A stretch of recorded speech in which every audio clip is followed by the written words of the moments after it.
Donc, je vous propose ce matin de poursuivre notre série de prédications sur l'évangile de Marc.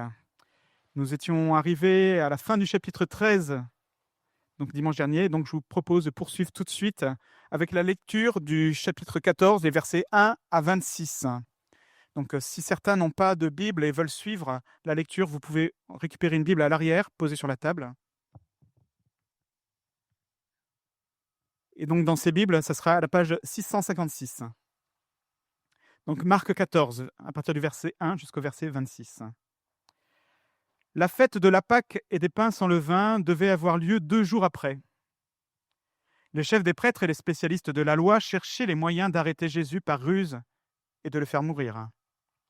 Ils se disaient en effet que ce ne soit pas pendant la fête, afin qu'il n'y ait pas d'agitation parmi le peuple. Comme Jésus était à Béthanie, dans la maison de Simon le lépreux, une femme entra pendant qu'il se trouvait à table. Elle tenait un vase qui contenait un parfum de nard pur très cher. Elle brisa le vase et versa le parfum sur la tête de Jésus. Quelques-uns exprimèrent leur indignation entre eux. À quoi bon gaspiller ce parfum?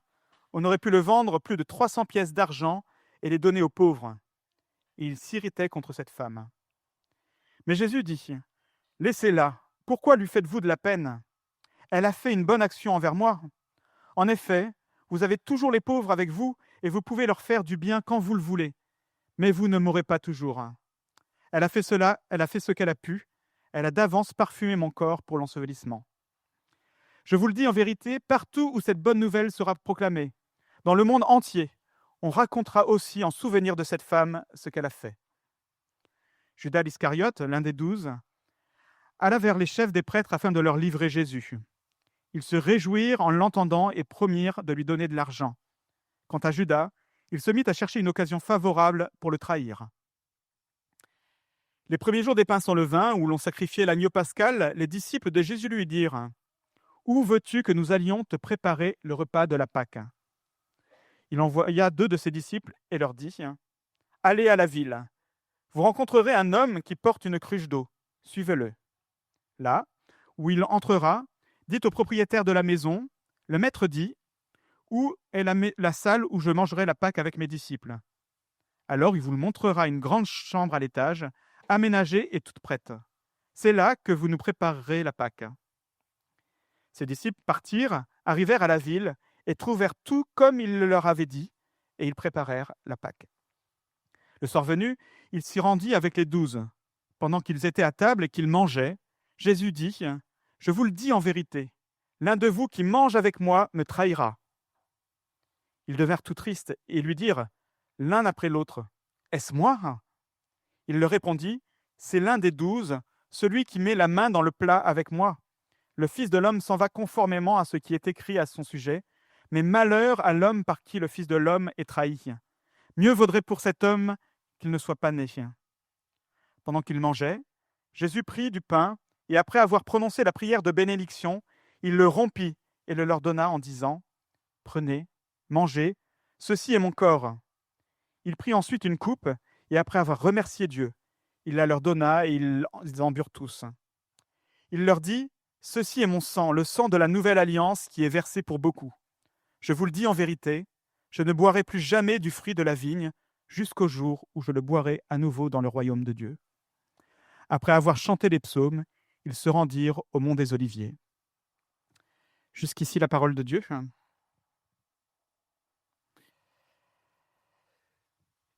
Il y a maintenant un peu plus de 23 ans, alors que je me trouvais en pleine formation professionnelle, j'ai reçu un appel de ma femme Sandra. Et bien que j'avais en face de moi quelqu'un qui donnait le cours, je savais qu'il fallait que je réponde. Il y avait une urgence. Il fallait aller à la clinique. Les contractions avaient commencé. Et après 9 mois d'attente, nous allions enfin pouvoir faire plus ample connaissance avec notre fille.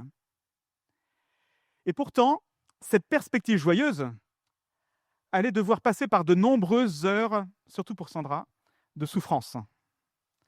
Et je me vois encore arpenter les couloirs de la clinique la nuit, pendant des heures, et en me demandant mais comment je pouvais encourager mon épouse qui avait mal.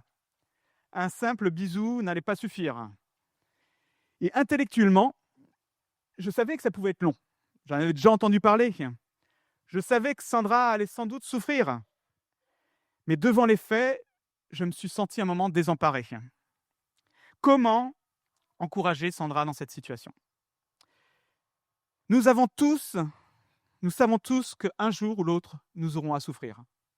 Que ce soit physiquement, ou que ce soit psychologiquement, parce que nous traversons des moments difficiles, des épreuves, parce que des proches nous ont trahis, parce que nous avons peut-être perdu des personnes qui nous sont proches, parce que peut-être des personnes se moquent de nous, nous vivons peut-être le rejet, l'abandon. Et même si nous savons que ces choses peuvent nous arriver durant notre vie, nous nous trouvons souvent désemparés face à ces situations-là, et désemparés pour encourager nos proches qui traversent ces situations. Dimanche dernier, tout au long du chapitre 13 de Marc, nous avons pu entendre Jésus qui prépare ses disciples aux épreuves auxquelles ils devront faire face. Que ce soit le siège de Jérusalem qui interviendra dans l'année 70 après Jésus-Christ, que ce soit la perspective de la fin des temps qui sera accompagnée d'épreuves, que ce soit encore l'annonce de la mort imminente de Jésus, qui était un drame pour les disciples qui avaient tout abandonné pour le suivre. Jésus les exhorte à se tenir prêts, à tenir ferme, à persévérer, et on voit qu'il insiste dans ce chapitre 13. Tenez ferme. Alors ils sont prévenus. Mais comment cela va-t-il se passer pour eux quand la situation va réellement se présenter? Parce que ça y est, les premières contractions, les premières souffrances commencent. Et ce rocher sur qui ils ont placé toute leur confiance pour leur vie, on pourrait avoir l'impression qu'il est en train de s'effriter, parce que Jésus va mourir. On peut essayer d'imaginer ce que cela pouvait représenter pour ces hommes qui avaient quitté leur famille, qui avaient quitté leur métier pour suivre Jésus. Et dans quelques heures, dans quelques jours, Jésus allait mourir. Alors ces contractions sont là. On voit que ça arrive le temps où Jésus va mourir. Les chefs religieux à Jérusalem décident de tuer Jésus, versets 1 et 2. Ils ne savaient pas encore comment, mais Judas leur propose son aide. Nouvelle contraction, versets 10 à 11. Et dans un dernier repas, Jésus annonce à ses disciples que l'un d'eux va le trahir, versets 18 et 20. Le travail qui amènera Jésus à mourir est là. Et pourtant, ces trois situations tragiques qui pourraient effectivement laisser penser aux disciples qui vont perdre Jésus, que tout est perdu, sont éclairées par des circonstances, des lueurs d'espérance, des raisons d'espérer, des raisons de tenir ferme. Et je vous propose dans les versets 1 à 9 de voir l'encouragement que nous trouvons dans le témoignage de cette femme. Les versets 10 à 17, l'encouragement que nous trouvons à tenir ferme par la providence de Dieu. Et les versets 18 à 26, l'encouragement par le souvenir de l'œuvre de Jésus-Christ à la croix. Témoignage, providence et souvenir. Soyons encouragés par les exemples d'hommes et de femmes entièrement dévoués à Jésus. Jésus a donc ouvertement annoncé à ses disciples depuis un moment qu'il se dirigeait à Jérusalem pour mourir. Il vient d'annoncer, fin du chapitre 13, que sa mort était imminente. Et Marc, ici au verset 1 et 2, nous dit qu'en secret, ses responsables réfléchissent aux moyens de faire arrêter et mourir Jésus. Et nous pouvons souligner une certaine ironie en voyant ces responsables qui sont opposés à Jésus, qui, dans un autre sens, sont en train d'essayer d'accomplir exactement ce qu'il vient d'annoncer. Mais pourtant, l'annonce n'en est pas moins troublante. Ils sont sur le point de perdre Jésus. Et ils pourraient peut-être être en train de se poser la question, mais est-ce que c'est vraiment Jésus qui est aux commandes de ce qui va se passer? Ou est-ce que ce n'est pas plutôt les responsables religieux, les méchants, qui, par leurs actions, vont mettre Jésus à mort? Et si Jésus est souverain, pourquoi laisserait-il même penser que ce sont ses ennemis qui vont triompher par leurs intrigues? Pourquoi? D'ailleurs, vous vous êtes peut-être déjà retrouvé dans une situation, alors que vous essayez d'être fidèle à Dieu, et vous êtes confronté au rejet de personnes qui, à cause de votre foi, vous rejettent aussi. Et c'est la question qui tourmentait Asaph dans le psaume 73. Pourquoi les méchants triomphent? Et ça a failli causer sa perte, cette réflexion. La suite du récit montrera que les responsables religieux sont loin de maîtriser et de contrôler les événements qui vont conduire à la mort de Jésus, quand bien même leur contribution a du poids. Il faudra un événement extérieur qu'ils ne maîtrisent pas pour y arriver, la trahison de Jésus, ils y sont pour rien là-dedans. Ils ne veulent pas que cette arrestation se déroule pendant la Pâque. Or, c'est précisément là que Jésus va mourir, accomplissant ainsi pleinement la Pâque. Et ils veulent que tout se passe en cachette. On le lit. Mais pourtant Jésus sera élevé publiquement aux yeux de tous, parce que c'est sur une croix qu'il va mourir. Alors non, ce ne sont pas les responsables religieux qui ont le contrôle de la situation. Et pourtant ici, dans cet instant précis, Jésus ne donne pas ces arguments-là à ses disciples.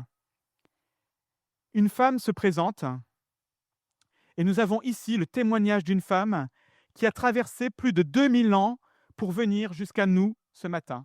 Et c'est cet exemple que nous avons. Elle semble venir de nulle part. Son nom dans notre passage n'est même pas cité. Pour de nombreux commentateurs, il s'agirait de Marie, la sœur de Marthe, si on regarde le parallèle que nous avons dans Jean au chapitre 12. Pourtant, Marc ne mentionne pas son nom ici.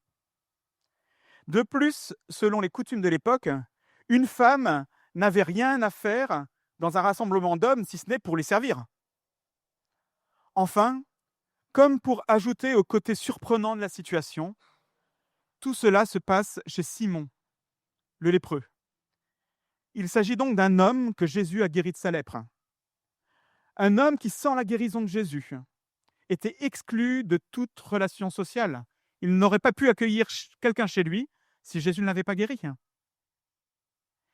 Mais à cause de ce qu'elle va faire, cette femme sans nom, qui n'aurait pas dû être là, chez un homme qui n'aurait pas dû recevoir du monde chez lui si Jésus n'était pas intervenu, à cause de ce qu'elle va faire, cette femme va avoir un témoignage dont on parle encore ce matin. Cette femme est un encouragement pour nous encore aujourd'hui, parce que nous aussi, nous sommes de ces personnes anonymes que rien ne destinait à rencontrer Jésus dans un monde rongé aussi par la lèpre du péché. Mais que fait cette femme de si exceptionnel, de si extraordinaire, pour qu'on en parle encore aujourd'hui? Alors on peut parler du prix du flacon de parfum, environ l'équivalent d'une année de travail d'un ouvrier. Alors pour nombreux, il nous suffit de regarder notre déclaration d'impôt, et vous voyez un peu ce que ça peut représenter. Un parfum de cette valeur-là, c'est plus qu'un Chanel.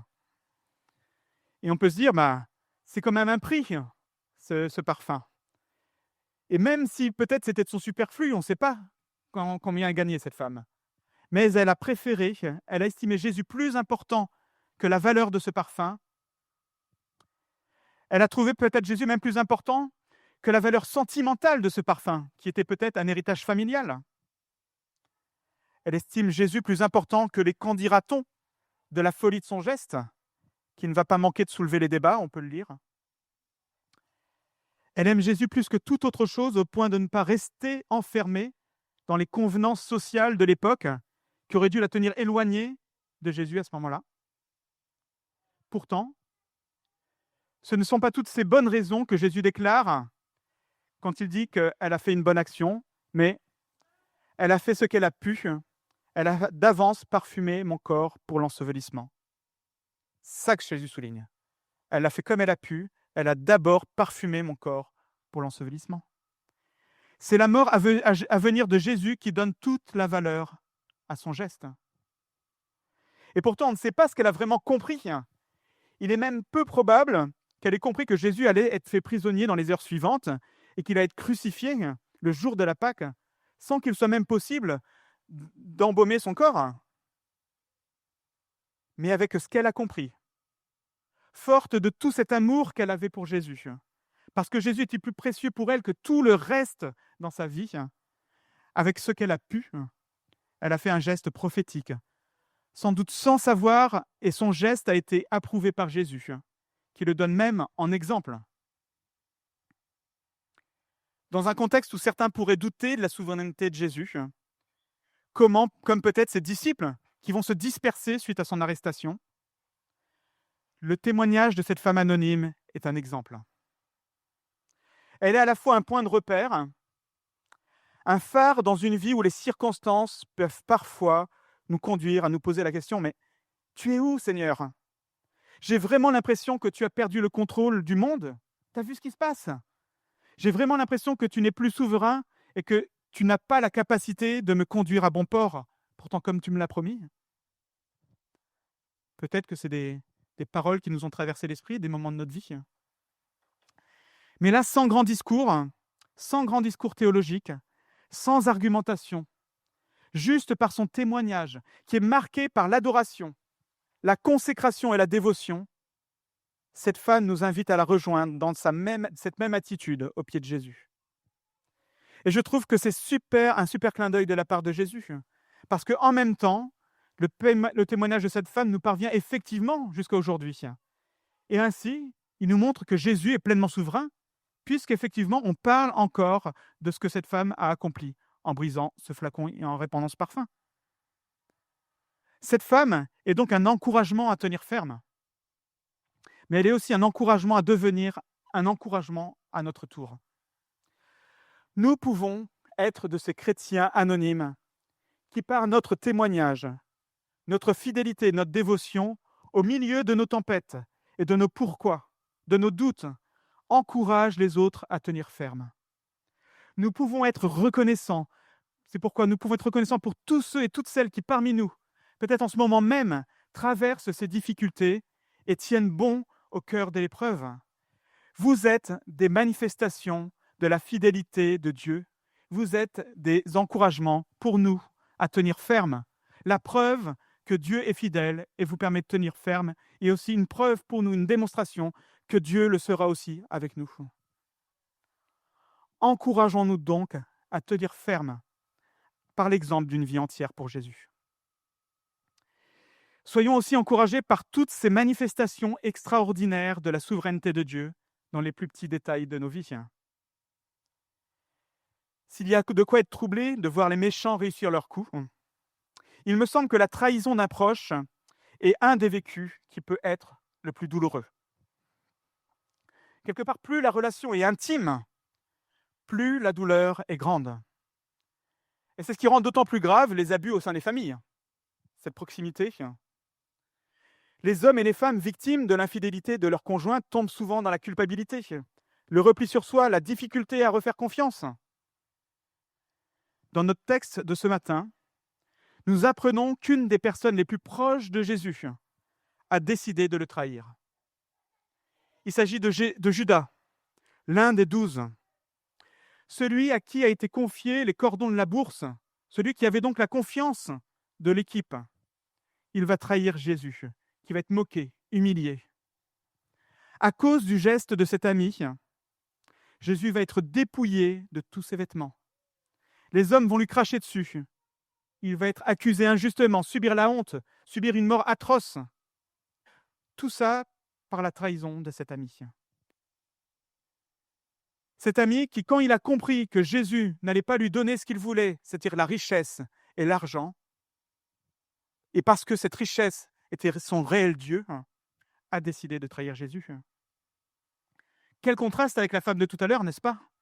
Qui, elle, ne se souciait pas de la valeur de ce parfum pour tout répandre sur les cheveux de Jésus. Alors j'imagine la surprise des autres disciples quand ils ont dû voir Judas arriver à la tête des responsables religieux. Ils ont dû se dire, mais non, pas toi, Judas. Peut-être qu'ils se sont même demandé, mais est-ce que Jésus ne s'est pas trompé quand il a choisi Judas alors ? Jésus, tu nous demandes de tenir ferme, de persévérer, mais comment le faire quand même ceux que tu appelles à toi, quand même nos compagnons d'œuvre dans l'Église nous tournent le dos, voire plus, se retournent contre nous ? Pourquoi est-ce que tu permets ça, Seigneur, si tu es souverain ? J'aime voir comment, juste après la trahison, la mention de cette trahison de Judas, Marc nous expose la souveraineté de Jésus dans un petit détail de l'organisation d'un repas de la Pâque. Jésus est maître sur chaque détail concernant l'endroit où il va passer son dernier repas avec ses disciples. Au verset 16, on peut le voir. Ses disciples partirent et ils arrivèrent à la ville et trouvèrent tout comme il le leur avait dit. Tout était prévu d'avance. Nous avons ici une démonstration que Jésus est au contrôle des plus petits détails de l'histoire et que le rocher ne s'effrite pas. J'aime me rappeler dans ma vie personnelle comment Dieu est intervenu de façon providentielle par moments dans des petits détails de ma vie. Alors, petits ou pas toujours. Je prends par exemple, quand nous sommes revenus en Bretagne, de voir comment Dieu a tout organisé pour que nous puissions revenir et avoir cette mutation. Au point que certains de mes collègues pensaient que j'avais un piston qui me permettait de venir, tellement normalement c'était impossible que je vienne. Dieu s'est montré fidèle et il n'y avait aucun doute que c'est lui qui était à l'œuvre, que ce soit pour moi ou pour Sandra. Mon ami, ces manifestations de la souveraineté de Dieu dans ta vie aussi sont aussi comme des points de repère, des encouragements pour tenir bon. Alors que peut-être parfois tu te dis, mais pourquoi Dieu permet ces difficultés ? Tu peux t'appuyer sur cette fidélité que Dieu a démontrée dans ta vie, dans ces petits détails de ton existence. Et si Dieu a su se montrer fidèle dans l'organisation d'un repas, si Dieu a su se montrer fidèle pour certains détails de ta vie, à combien plus forte raison est-ce qu'il ne se montrera pas fidèle pour que tu tiennes bon jusqu'au bout, que tu tiennes ferme sur le rocher ? Compte les bienfaits de Dieu, mon ami, ce matin. Mets-les devant tes yeux et tu verras non seulement qu'il est bon, mais qu'il est fidèle et que toute chose concourt au bien de ceux qui l'aiment. Nous sommes donc encouragés à tenir ferme par nos témoignages d'une vie consacrée à Dieu en toutes circonstances, en nous rappelant les manifestations antérieures de la providence de Dieu pour nous. Soyons aussi encouragés en considérant, en nous rappelant l'œuvre accomplie par Jésus à la croix, comme il nous invite à le faire à chaque fois que nous prenons le repas du Seigneur. Jésus et ses disciples, dont Judas, sont en train de partager un repas, au verset 18. Tout est préparé. 2 des disciples, bien assistés par la providence de Jésus, s'en sont chargés. Et tout allait en place pour passer un bon moment, une bonne soirée. Mais voilà, qu'une annonce de Jésus vient chambouler le déroulement de cette fête qui se veut à la fois joyeuse et solennelle. C'est le repas de la Pâque, le souvenir d'une délivrance que l'on fête d'une façon solennelle. Et Jésus leur dit, en plein repas, l'un d'eux va le trahir. Nous l'imaginons nous le savons depuis le verset 10, mais au moment du repas, pour les disciples, ce n'était pas le cas. Ils ne savaient pas que l'un d'eux, que Judas, allait trahir Jésus, avait prévu de le trahir. Alors imaginons Jésus qui regarde ses 12 amis en face de lui et qui leur dit, les yeux dans les yeux, « L'un de vous va me trahir. » Peut-être échaudés par les précédentes fois où ils ont tenté de reprendre Jésus en lui disant « Maintenant, ça ne va pas s'arriver. » Alors peut-être que là aussi, ils ne disent pas « Ah non, Jésus, nous, ça ne va pas nous arriver, on a tout quitté pour toi. Pourquoi est-ce qu'on va te trahir ?» Au contraire, chaque disciple semble demande à Jésus si c'est lui qui est le traître. Chaque disciple, quelque part, a dans sa tête l'idée qu'il peut être ce traître qui va trahir Jésus. Comme s'ils n'avaient pas confiance dans leur loyauté envers Jésus, comme s'ils se croyaient capables de pouvoir trahir leur maître. Les conséquences pour ce traître sont énormes. Jésus dit qu'il faudrait mieux pour cet homme qu'il ne soit pas né. En réfléchissant à ça, je me voyais encore, quand j'avais 16 ans, à genoux dans mon lit, et priant Dieu en lui disant « Mais Seigneur, je ne vois pas pourquoi je m'éloignerais de toi. Je suis tellement bien avec toi. Mais s'il devait m'arriver de le faire, garde-moi et ramène-moi. » Je me souviens plus ce qui m'avait poussé exactement à faire cette prière ce jour-là. Mais je me souviens de cette conscience de la fragilité de ma foi et aussi de mon désir que Dieu prenne soin lui-même et me garde lui-même parce que j'en avais besoin. J'avais besoin que Dieu m'aide à tenir ferme. et je savais que s'il ne le faisait pas, je ne le pourrais pas. Et donc je comprends le sentiment de ces disciples, sans doute eux aussi, face à leur propre fragilité et à la conscience de la dureté de leur cœur. L'enseignement de Jésus est alors si précieux. Souvenez-vous. Et là, il n'est pas seulement question de se souvenir qu'il a tout mis en place pour préparer le repas. Rappelez-vous comment je vais pourvoir à votre salut. Et pour nous, ce matin, c'est rappelez-vous comment j'ai pourvu à votre salut en mourant sur la croix. Ce pain qui représente le corps brisé, le fruit de la vigne pressé qui représente le sang de Jésus qui a coulé, sa vie qu'il a donnée à la place de la nôtre. Il y aurait beaucoup à dire sur cette ordonnance de Jésus. On pourrait faire un message rien que sur le thème de la Sainte Seine. Prendre ce repas du Seigneur, comme nous le faisons tous les 15 jours, c'est nous rappeler l'œuvre de Jésus à la croix, tout ce que cela implique pour nous personnellement, mais tout ce que cela implique en tant qu'Église. Dans ce contexte de Jésus qui appelle ses disciples, qui doutent d'eux-mêmes à tenir ferme, j'aime y voir la grâce de Jésus, qui en instaurant ce symbole récurrent, ce repas qui revient régulièrement quand l'Église le prend, cette marque dans nos agendas qui nous rappelle pourquoi nous pouvons tenir ferme. Nous nous rappelons que nous dépendons de l'œuvre de Jésus, non seulement pour notre salut, mais aussi pour rester debout. Il est ce rocher qui ne faiblit pas. Sa victoire sur la mort en est la démonstration. Et c'est parce que c'est là que dépend notre salut, que c'est là aussi que nous pouvons avoir l'assurance que rien ne peut nous arracher de sa main, comme le dit l'apôtre Paul au chapitre 8 de l'Épître aux Romains. Si nous sommes dans sa main, rien ne peut nous en arracher. En prenant ce repas, nous nous rappelons aussi que nous tenons ferme, mais pas individuellement, ensemble, parce que nous considérons l'œuvre de Jésus pour nous, mais aussi nous considérons le corps de Christ, comme Paul appelle l'Église de Corinthe à se souvenir quand ils prennent le repas du Seigneur. Nous sommes liés par la même œuvre de Jésus à la croix, et donc quelque part la santé spirituelle des uns et des autres nous importe aussi, parce qu'il s'agit, si nous faisons partie du même corps, de notre propre santé. Et quand nous voyons un frère ou une sœur qui faiblit, qui est dans le doute, alors nous avons aussi la responsabilité de prendre soin d'eux, parce que nous sommes au bénéfice de ce même salut de Jésus à la croix. Nous sommes ce même corps. Nous nous rappelons aussi qu'un jour, nous prendrons à nouveau ce repas dans la présence de Jésus.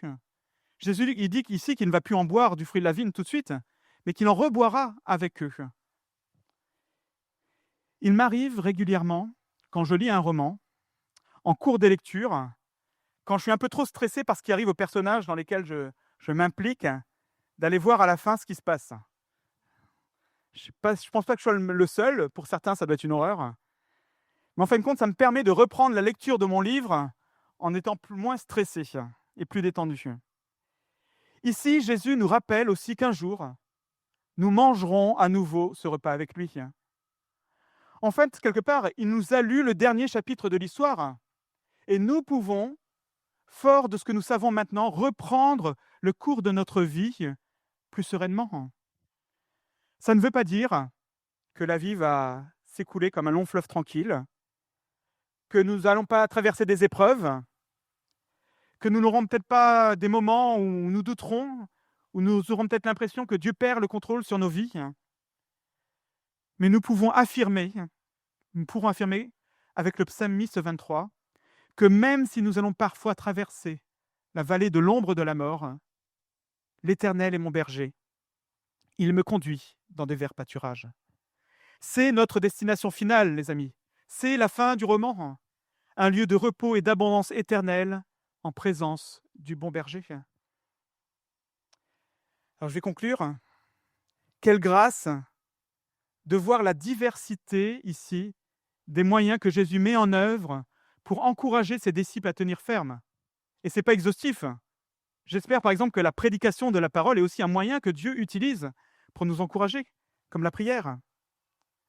Mais il s'agit d'autant d'encouragement que de la manifestation de la souveraineté de Dieu, comme nous le voyons. Dieu était souverain sur la vie de cette femme qui est venue et qui a répandu ce parfum. Dieu est souverain sur les détails de nos vies.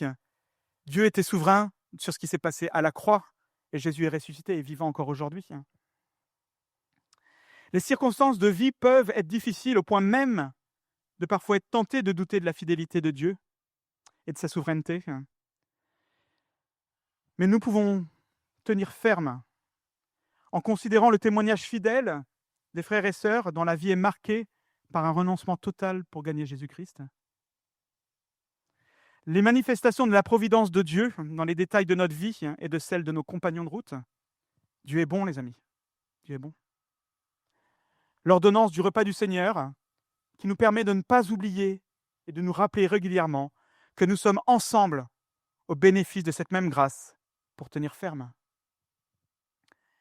Et je suis convaincu qu'avec l'assistance du Saint-Esprit, qui nous a été aussi donné pour nous assister tout au long de notre vie, alors nous pourrons tenir ferme.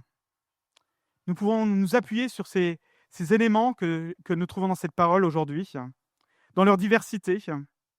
Ils sont précieux pour nous. Peut-être dans un moment où les difficultés se lèvent, pour l'un ou l'autre en ce moment. Peut-être dans un moment où nous cherchons à encourager un frère ou une sœur qui est fatigué et qui se dit peut-être comment je vais pouvoir tenir ferme. Peut-être aussi pour être resté émerveillé et de voir à quel point Jésus est fidèle, de voir à quel point Dieu est fidèle et combien il pourvoit au bien de ses enfants, il pourvoit à ce qu'ils puissent rester debout, il pourvoit au bien de son Église. Le chant que nous allons prendre maintenant est une réponse aussi à ce message.